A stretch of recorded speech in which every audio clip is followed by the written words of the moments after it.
Hi hello నమస్తే అండి. నేను మీ లక్ష్మీ చౌదరిని. వెల్కమ్ టు ఎస్టీ మధురిమలు తెలుగు ఆడియో స్టోరీస్ ఛానల్ని సపోర్ట్ చేస్తున్న అందరికీ థ్యాంక్ యూ సో మచ్. హృదయదాత్రి పార్ట్ 27తో మేము ముందుకు వచ్చేసాను. కథలోకి వెళ్ళే ముందు వీడియోకి లైక్స్ హైప్స్ ఇవ్వడం మర్చిపోకండి యార్. నిన్న కొంచెం హెల్త్ బాగాలేదు, అందుకే ఇవ్వలేకపోయాను. ఇక కథలోకి వెళ్ళిపోదాం. Tender office. మోహన్ ఈ టెండర్ తనకే అన్నట్లుగా ఏదో విజయం సాధించిన వాడిలాగా దర్జాగా కూర్చున్నాడు. కిషోర్ వెళ్ళి వాళ్ళు వేయాల్సిన టెండర్ సబ్మిట్ చేసొచ్చి కూర్చుంటాడు. ఏంటి, ఎలాగో మీ వాడు ఓడిపోతాడని తెలిసి రావడం మానేశాడా?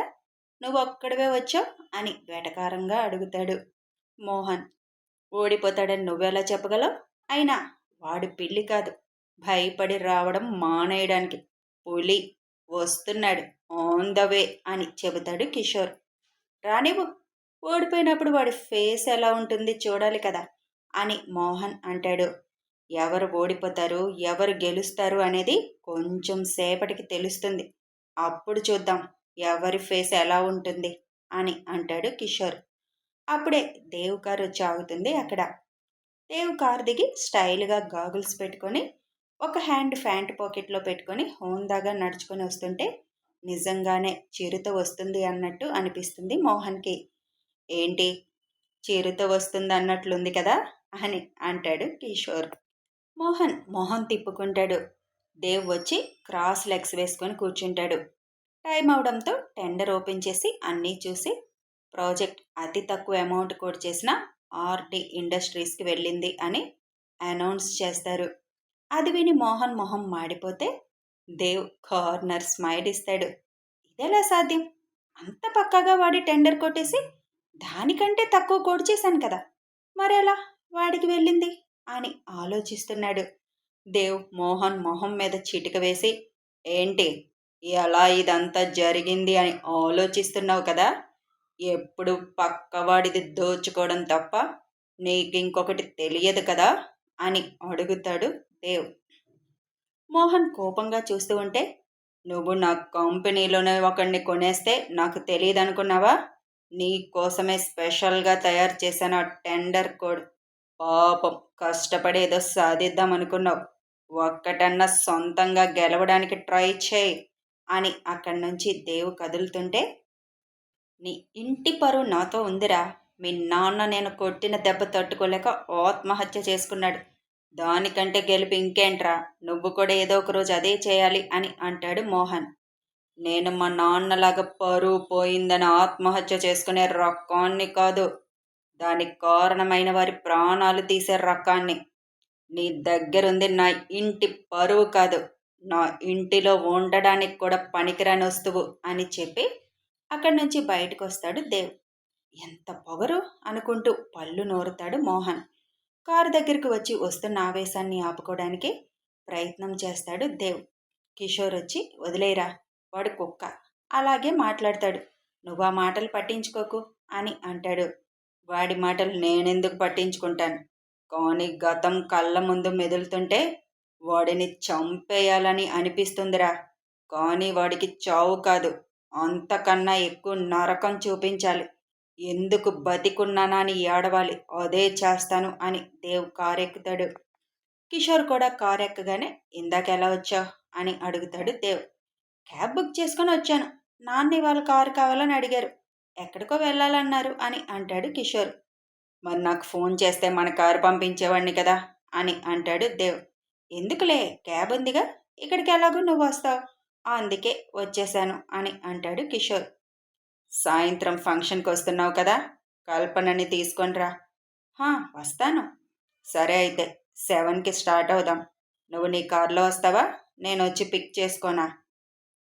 వద్దులే, నేను నా కారులో వస్తాను, నువ్వు మళ్ళీ వెనక్కి ఎందుకు రావడం అని అంటాడు కిషోర్. ఓకే అని అంటాడు దేవ్. దేవ్ టెండర్ ఆఫీస్ నుంచి కిషోర్ని ఇంటి దగ్గర డ్రాప్ చేసి తను కూడా ఇంటికి వెళ్తాడు.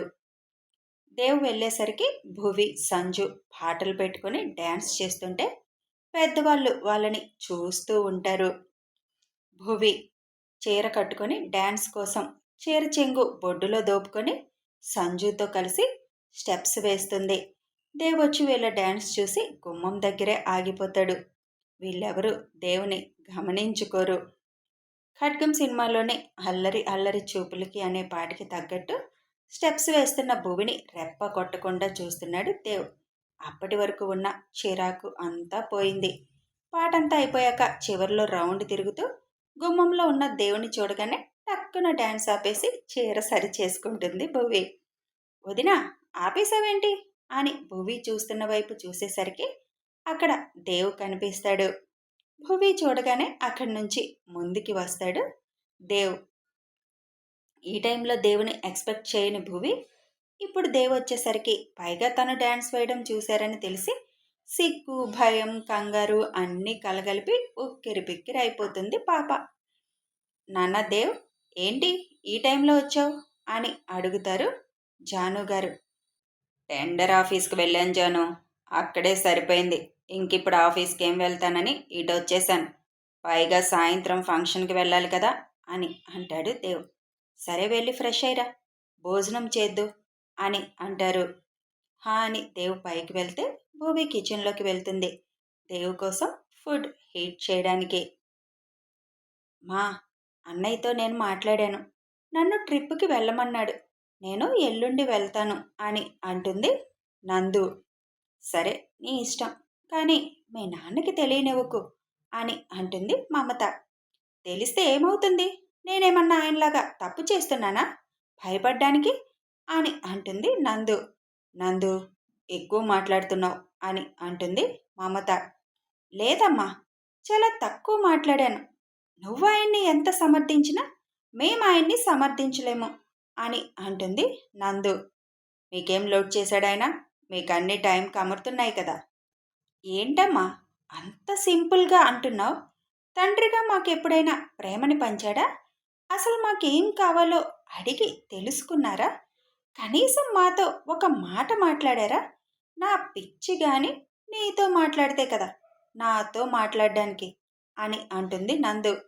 అదంతా వింటున్న నందు నానమ్మ బాధగా, వాడెప్పుడో దారి తప్పాడు, అందుకే ఈరోజు పిల్లలతో కూడా అనిపించుకుంటున్నాడు అని అనుకుంటూ ఉండగానే మోహన్ కోపంగా లోపలికి వస్తాడు. రావడమే ఇంట్లో ఉన్న వస్తువులన్నీ పగలకొడుతూ ఉమా అని గట్టిగా కేక వేస్తాడు.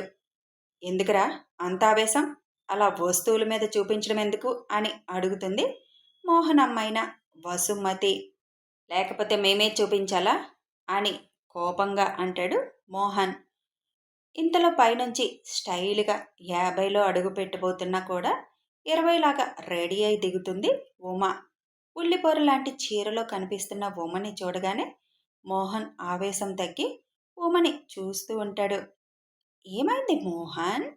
ఏంటిదంతా ఇలా చేసావు? పైగా అలా అరుస్తున్నావు అని వయ్యారంగా మోహన్ దగ్గరకు వచ్చి అడుగుతుంది. ఆ దేవుగాడు మళ్ళీ దెబ్బ కొట్టాడు నన్ను అని అంటాడు. అందుకు అంత ఆవేశం ఎందుకు?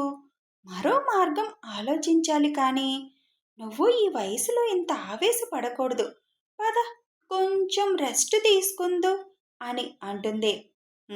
నువ్వు కూడా రా రూమ్లోకి అని మోహన్ వెళ్ళిపోతాడు లోపలికి.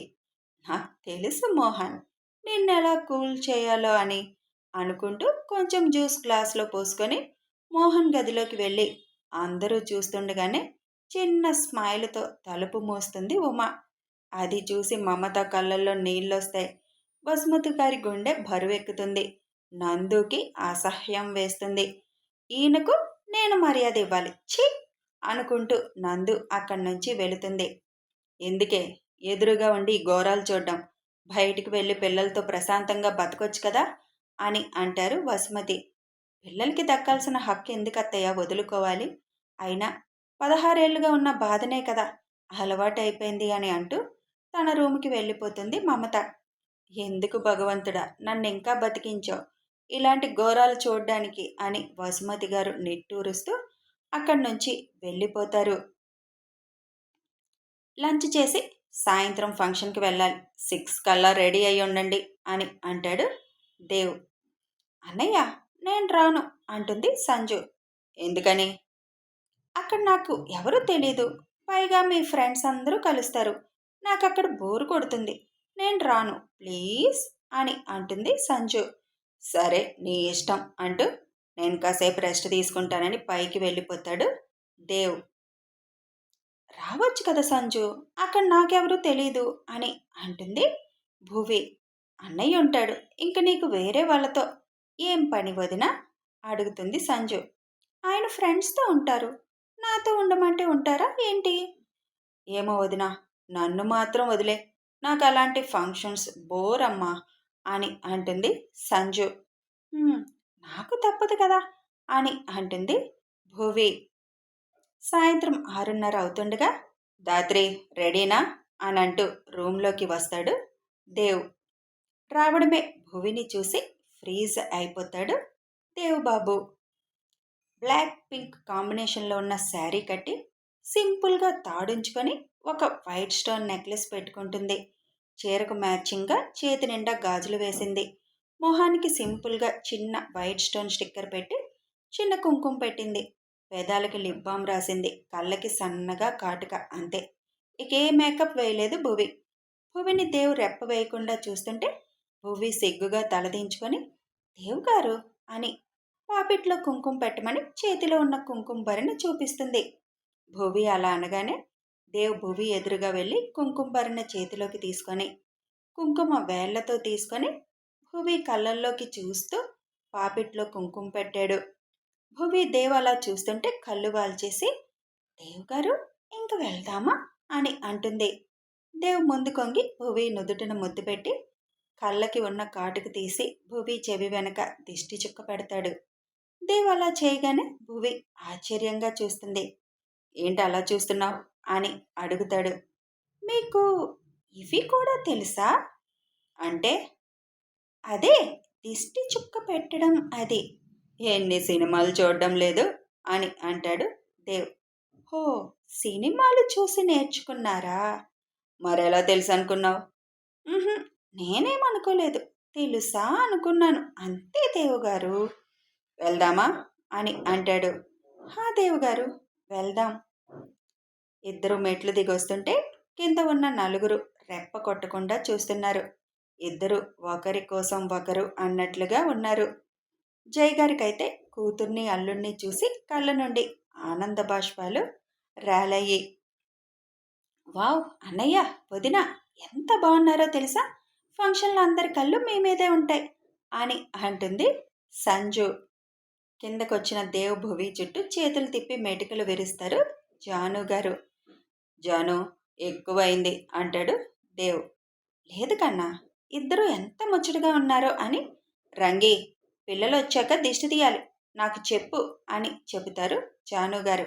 అలాగే అమ్మా అంటుంది రంగి. సరే, మేము వెళ్ళొస్తాం అని చెప్పి దేవ్ భువి అక్కడి నుంచి స్టార్ట్ అవుతారు. కథ కొనసాగుతుంది. మరి ఈ ఫంక్షన్లో సోనీ కూడా వస్తుంది.